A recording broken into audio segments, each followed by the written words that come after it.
What's up, guys? Welcome back to the shop. Welcome back to the channel. All right, on today's agenda is going to be all of this mess, all this wiring. So what I'm gonna do is essentially I'm gonna reverse engineer this, right? So I'm going to take off all of this lumage or looms or plastic, whatever you want to call it, strip everything back to the bare essentials of what I just barely need, right?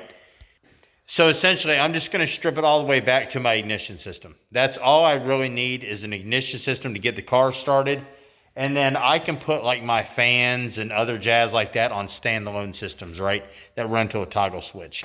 As of right now, I don't need headlights, a horn, tail lights, brake lights, turn signals, a heater, a blower fan, AC, all the creature comforts. Essentially what I need to do is push my button and the car start. So, I'm going to get my starter wires, my control module wire, my coil wire, all of that jazz. And the rest of this crap is going in the trash. Once I get all that done, we'll start on the Firewall. I got to get rid of the brake booster, the master cylinder, the windshield wiper motor, all that jazz. So essentially what this is just clean up the engine bay day. There we go. So, all right. Well, this is Buster Radio Garage. Let's get after it. Well, guys, this is my current situation.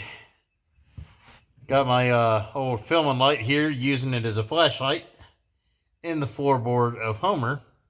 Let me show you what's going on. If any of you have ever changed a brake booster to Mopar, they are no fun, and I ain't kidding you. So, yeah, I got to get these 4 bolts out from up here, and, of course, they're rusted in there like nobody's business. So, that's where I'm at right now. And this ain't no fun. And there's 2 rules to this. You can't be old, and you can't be fat. I really got to lay off the snack cakes, but, yeah, I'm breaking both the rules because I'm, obviously old and fat. So, let me see if I can get this out of here, and I'll be back with you here in a jiffy.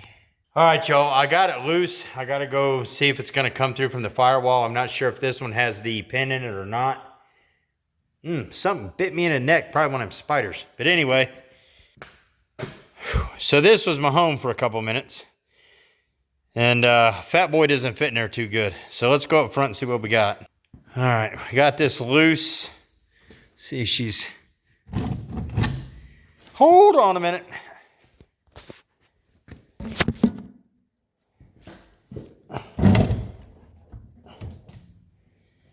All right, yeah, I'm gonna have to get that shaft out of there, and that is gonna be a freaking nightmare.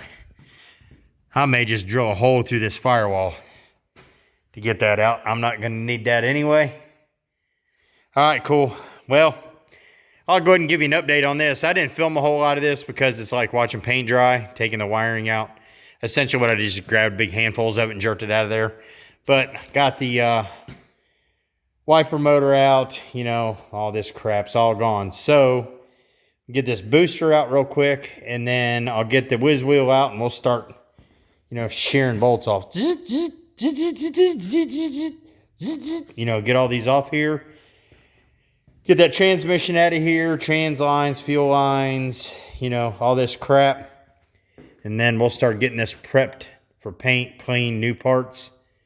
And then once we get all this done, we'll get the body painted. And, piece at a time is what I'm saying. So we're gradually getting there.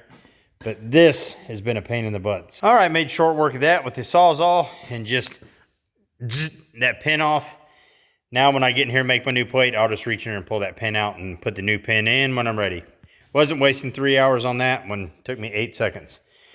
Cool. All right, let's get to cleaning up this Firewall, get the whiz wheel out, and we'll start nipping off these bolts and studs we don't need. And then we'll see about getting this cleaned up, get it ready to roll outside for pressure washing. And then we'll start putting stuff back together. I don't know what's all over my mask, but it's better than a poke in the eye, I guess. So, get me a new one, but I can see-ish.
All right, all that's going to be it for this for today. We'll get ready to start getting this all cleaned up and get it ready to paint. And then what I'll do is I'll make some real nice plates. I'll have to have a plate here for the new Willwood manual brake master cylinder. And I'll make plates to fill on all these holes and make this look super nice. But for now, I'm going to go ahead and get this transmission dropped, get it out of here. Mindful of getting these fuel lines out. I still got to drop the tank in the back. You know, as you do this, more and more work, you know, reveals itself. But I don't want to get too far away from this for now. I want to get this section done, and then we'll work our way into floorboards, trunk pan, fuel cell, so on and so forth. But I'm going to get this transmission out of here, see exactly how roached this case is all the way around, and I'm sure there's a few of you want to see that yourselves. So let's drop it real quick, and then we'll see what happens between now and then. All right, guys, with some help from Kathy, we got the transmission out. I'll show you this. It's pretty bad. All right, so here's the damage up close and personal. Yeah, it's bad. I've never seen one that bad before. Completely roached. I mean, it's split down all the way. But anyway, we got Homer up on stands. So he's completely off the ground now. So when we come back down here sometime this week, we'll get the rest of this cleaned up, pressure washed, ready to go. And we'll just keep nipping away at it piece at a time until we get him done. So, all right, guys, well, appreciate you hanging out with me today. The shop is plumb destroyed right now, but it is what it is. I mean, there's crap literally laying everywhere. So get all this cleaned back up and we'll get back after it. All right, we'll catch you on the next one. Appreciate you watching. We'll see you next time. BRG out.